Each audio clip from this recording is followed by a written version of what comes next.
suis soutenue par Marine Le Pen et le Rassemblement national pour ces élections législatives. Donc je suis candidate, je souhaite défendre les Ardéchois, défendre les Français à l'Assemblée nationale. Je suis fermement opposée à la retraite à 65 ans que souhaite nous imposer Emmanuel Macron. Nous portons une vision beaucoup plus juste, beaucoup plus protectrice de la société. Pouvoir partir à 60 ans quand on a commencé à travailler tôt, parce que notamment ce sont des métiers difficiles. C'est ce que je défendrai demain à l'Assemblée nationale et c'est ce que je suis la seule à défendre autour de cette table ce soir. Nous portons des propositions fortes sur le régalien, le quotidien, sur le régalien en matière de sécurité, de justice, d'immigration, sur le quotidien en matière de pouvoir d'achat, d'accès aux soins, d'accès aux services publics. Je souhaite une France sûre, fière et respectée. Je ne serai pas une députée de gestion.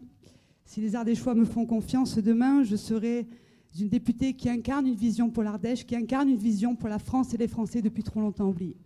Merci. D'achat, de ce que l'on vient et ce que les candidats viennent d'évoquer, est-ce que vous avez envie d'apporter? Le pouvoir d'achat, c'est une urgence absolue. Il faut le dire, il a été nié, méprisé depuis un certain nombre de temps. Car je rappelle quand même qu'en 2017, il y avait déjà eu la mobilisation des Gilets jaunes qui avaient des revendications de pouvoir d'achat après la hausse des carburants, hausse des prix de l'électricité, de l'énergie en général, du carburant, des produits alimentaires. C'est une angoisse quotidienne pour les Français qui n'arrivent pas à remplir leur caddie et à payer leurs factures. Nous avions fait d'ailleurs, durant la campagne présidentielle, du pouvoir d'achat un axe majeur. Alors bien sûr, le gouvernement daigne enfin s'atteler à cette problématique de pouvoir d'achat, Madame Gynès. Mais vos mesures sont insuffisantes, les mesures qui sont sur la table ne sont pas à la hauteur. Je pense à votre bouclier tarifaire que vous avez dit tout à l'heure. C'est une mesure qui est payée par la dette, qui est ponctuelle et qui aura des conséquences très graves sur le pouvoir d'achat des Français. Pourquoi? Parce que, ça a été dit il y a quelques jours, le gouvernement prévoit déjà une hausse de 8% sur la facture de l'électricité, justement pour compenser le manque à gagner de ce bouclier tarifaire. Vos mesures, chèque alimentaire, chèque inflation, mais quelle tristesse, quelle régression. Enfin, vous voyez un retraité ou une famille attendre son chèque alimentaire ou son chèque énergie pour pouvoir remplir son caddie ou payer sa facture. C'est d'une tristesse incroyable, je ne m'y résoudrai jamais. Il faut donc des réformes structurelles. Il faut mettre en place des mesures pérennes pour rendre du pouvoir d'achat aux Français. Nous souhaitons, dans un premier temps, il faut réformer, négocier sur le marché unique de l'énergie, le marché européen de l'énergie. Durant la campagne présidentielle, Emmanuel Macron nous a dit « Oh là là, c'est pas possible, on ne peut pas négocier, on ne peut pas modifier ». Ben écoutez, l'Espagne et le Portugal ont négocié. L'Espagne et le Portugal ont réussi à avoir une baisse de 30% sur le prix de l'électricité. Ensuite, nous proposons également de baisser la TVA de 20% à 5,5% sur l'ensemble des énergies, l'électricité, le gaz, le fioul, le carburant, que nous voulons considérer comme des produits de première nécessité. Sur le carburant, 60% de taxes à la pompe. C'est du racket fiscal, pur et dur. On est dans un contexte où plus les prix du carburant augmentent, plus l'État s'engraisse, plus les Français s'appauvrissent. Il faut revenir à un juste équilibre en matière de taxes et donc descendre cette taxe à 5,5. Nous faisons aussi d'autres propositions en mesure sur le pouvoir d'achat, notamment la suppression de la TVA sur 100 produits de première nécessité. L'urgence est telle pour les Français qu'il faut ce genre de mesures. Nous souhaitons revaloriser les petites retraites et l'allocation adulte handicapé que nous souhaitons également réindexer sur l'inflation. Madame Gynès, je sais que le gouvernement souhaite réindexer les retraites pour août ou septembre, je crois, après les élections, c'est toujours comme ça que ça se passe. Malgré que les retraités, vous ne pensez pas qu'ils aient assez attendu?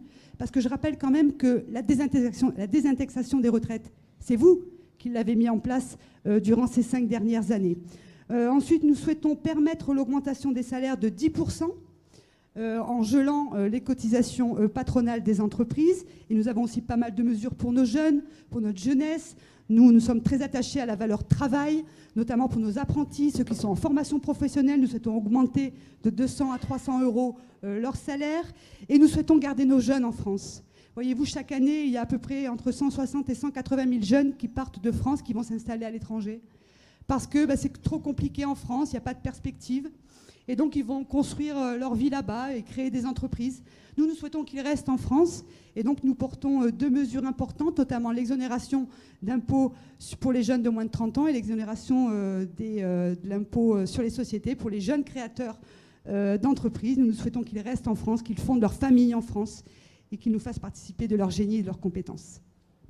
Ce qu'il introduit, la santé, c'est un vaste sujet. On assiste à un effondrement de l'hôpital public, à un assèchement de notre ruralité en matière d'accès aux soins. Il y a des tensions partout.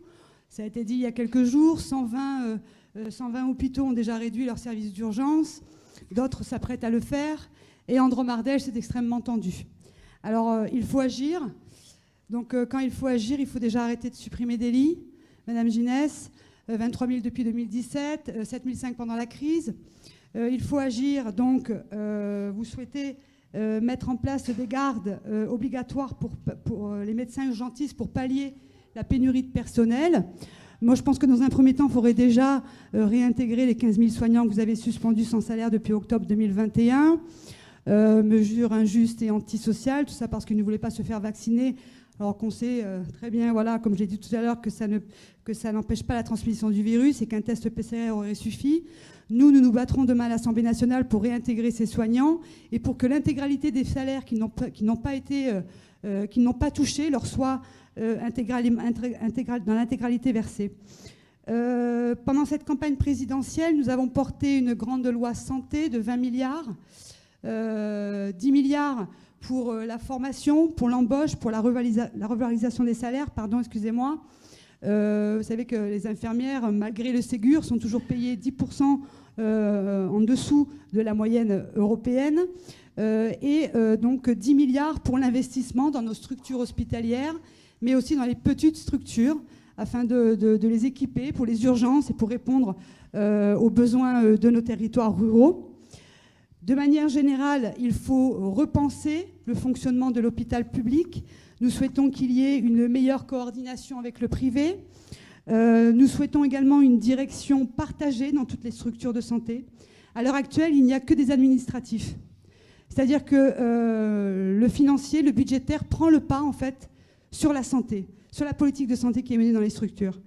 Nous souhaitons que cette direction soit partagée, c'est-à-dire qu'il y ait un administratif et un médecin, afin de garantir une qualité de soins et aussi et surtout un bon vivre du personnel soignant. Monsieur Solignac, je ne peux pas passer ce sujet sans revenir sur les hôpitaux de Bourg-Saint-Andéol et de Viviers. Vous savez comme moi le personnel soignant traverse des moments plus que difficiles. Il y a des grèves de la faim, tentatives de suicide. Ils sont malmenés, surmenés par la surcharge de travail. Il y a même eu des témoignages qui ont dit que ils étaient dans l'incapacité de fournir une qualité de soins. Donc voilà, je tenais à le souligner parce que ça fait des mois et des mois qu'ils tirent la sonnette d'alarme sans que rien ne soit fait. Ensuite, nous souhaitons que... vous savez que l'aménagement du territoire est une compétence de la région. Nous, pendant la campagne présidentielle, nous avions émis le souhait que cet aménagement du territoire revienne à la main de l'État, revienne une compétence de l'État. Pourquoi ? Parce que nous souhaitons rompre avec cette politique de métropolisation qui consiste à centraliser toutes les forces vives, toute l'énergie, toute l'économie dans les grandes villes et métropoles. Nous souhaitons rompre avec cette politique-là et donc le but est de redynamiser nos territoires ruraux, notamment par des incitations fiscales, financières pour y implanter des entreprises et des médecins et des spécialistes, comme vous le disiez tout à l'heure. Monsieur Valentin, je vous remercie. Monsieur Solignac. Il ne se passe pas un jour sans qu'il y ait des agressions, des crimes, des délits, des violences dans notre pays. 120 attaques au couteau par jour. Une agression toutes les 44 secondes en France. Nos pompiers, nos policiers, nos médecins se font insulter, agresser en Ardèche, à Annonay, Aubenas, Le Teil. Encore hier, dans la journée, une dame de 72 ans, sur la commune du Teil, s'est fait dépouiller par 2 voyous. Le problème en France, c'est que les délinquants et criminels n'ont plus peur des conséquences de leurs actes. Donc nous, ce que nous souhaitons, c'est redonner les moyens humains et financiers à nos forces de l'ordre, accompagné d'une politique ferme avec la volonté d'agir. En gros, la culture du laxisme et la culture de l'excuse, ça suffit. Arrêt Buffet, construire des places de prison, recruter des magistrats, appliquer les peines. C'est-à-dire que vous prenez 5 ans, vous faites 5 ans, supprimer les remises de peine. Donc là, c'est l'application par la justice. Tout à fait. Remettre en place aussi les courtes peines dans des structures adaptées pour les jeunes délinquants. Et on ne peut pas, je suis désolée, mais on ne peut pas parler de sécurité sans aborder l'immigration. On ne peut pas parler sécurité sans aborder l'idéologie islamiste. Je suis désolée de le dire. Il faut arrêter d'avoir les yeux grands fermés sur le sujet.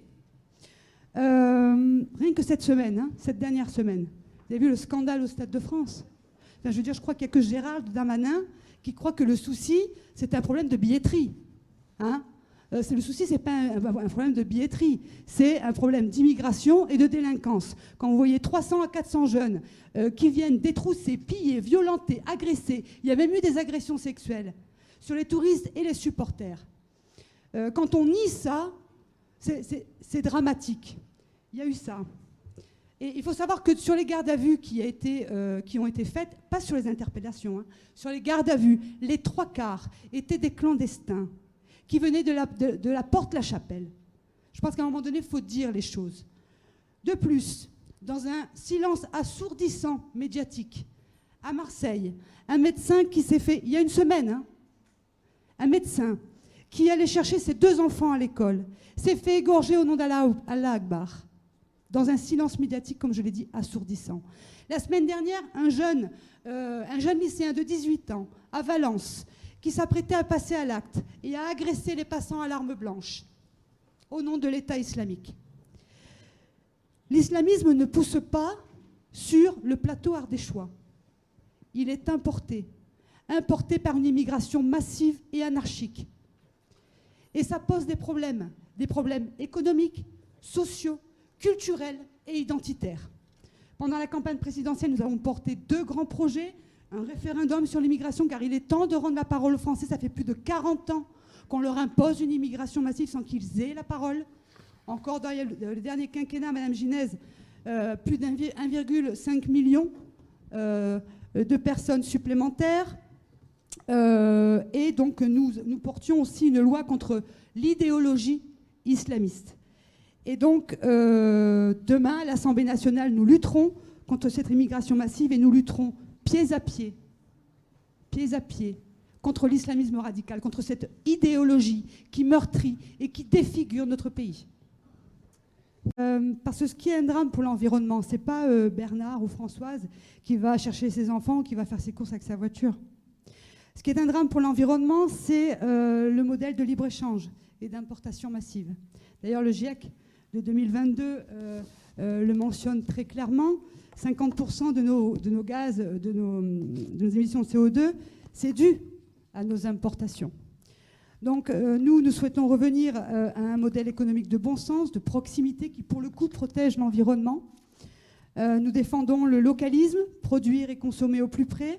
Nous souhaitons revaloriser les productions, détaxer les circuits courts, privilégier nos entreprises dans les marchés publics, 100% local dans nos cantines, 40% en Ardèche.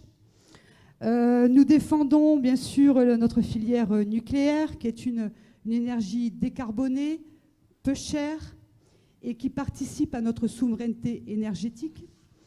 Il faut bien sûr relancer le projet Astrid, qui, justement, pour les déchets nucléaires, on avait investi des millions d'euros dans ce projet Astrid qui avait été interrompu par Emmanuel Macron, vous savez, avec les je t'aime, moi non plus, du nucléaire d'Emmanuel Macron pendant 5 ans.